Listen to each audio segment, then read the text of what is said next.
దేవుని నామానికి స్తోత్రం. హల్లెలూయా. ప్రభువైన యేసుక్రీస్తు నామములో అందరికీ కూడా నా హృదయపూర్వకమైన వందనాలు. కొద్ది నిమిషాలు పరిశుద్ధ బైబిల్ గ్రంథం నుంచి ఈ ఆగస్టు మాసం మొదటి దినాన దేవుని యొక్క వాగ్దానాన్ని విందాం.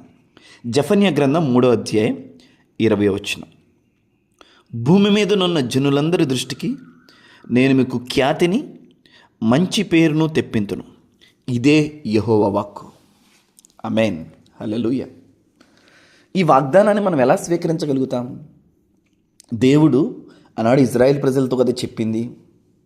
ఈ వాగ్దానం దేవుడు మన జీవితంలో ఎలా నెరవేరుస్తాడు అన్న క్వశ్చన్స్ వస్తే ఒకసారి ఆలోచన చేయండి. ఈ వాగ్దానం ఏమీ డైరెక్ట్గా ఇజ్రాయెల్ ప్రజలకి వెళ్ళిపోలేదండి.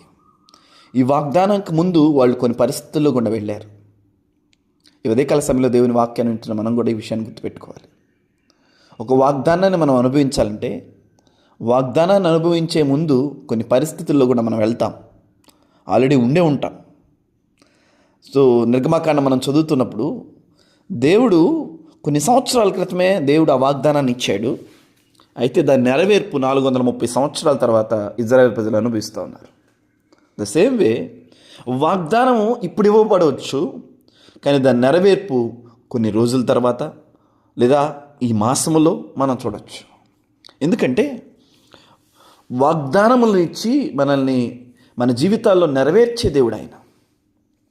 తాను చేస్తానని చెప్పిన ఆ మాటని మన జీవితాల్లో నెరవేర్చకుండా ఆయన ఉండడు. ఆయన నోట నుండి వచ్చిన వచనము ఆకాశం నుంచి వర్షం వచ్చి భూమిని ఎలా తడుపుతుందో అలాగే ఆయన నోట నుండి వచ్చి వచనం కూడా ఉంటుందని చెప్పి దేవుని లేఖనం చెప్తాను.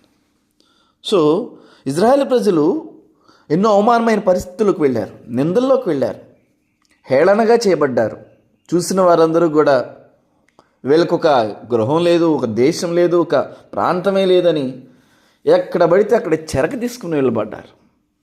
But there is a one day, ఒక దినం వచ్చింది, దేవుడు వారితో వాగ్దానం చేస్తూ ఉన్నాడు. నేను భూమి మీద ఉన్న జనులందరి దృష్టికి ఖ్యాతిని మంచి పేరును తెప్పిస్తాను.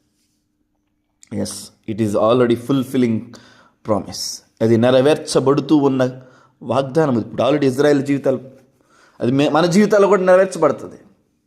మనం ఆత్మ సంబంధమైన ఇజ్రాయిల్, ఆత్మ సంబంధమైన వారే యూదులు అని చెప్పి దేవుని యొక్క లేఖనం చదువుతున్నాం. శరీర సంబంధమైన వారు యూదులు కారు. శరీర సంబంధమైన సున్నతి కాదు. అబ్రహాము శరీర సంబంధులైన పిల్లలైనంత మాత్రాన అందరూ అబ్రహాము పిల్లలు కారు. విశ్వాస సంబంధులే అబ్రహాము పిల్లలు.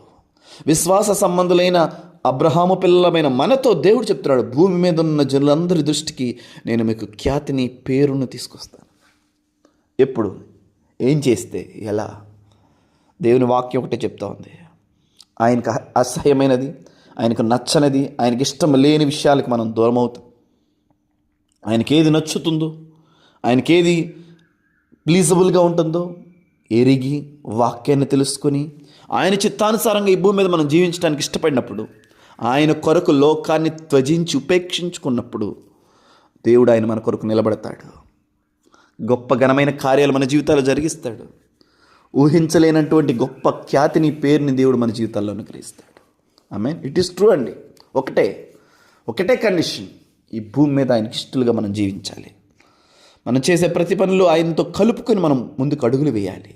ఖచ్చితంగా ఆయన మన జీవితాల్లో తనదైన గొప్ప కార్యాలు జరిగిస్తాడు.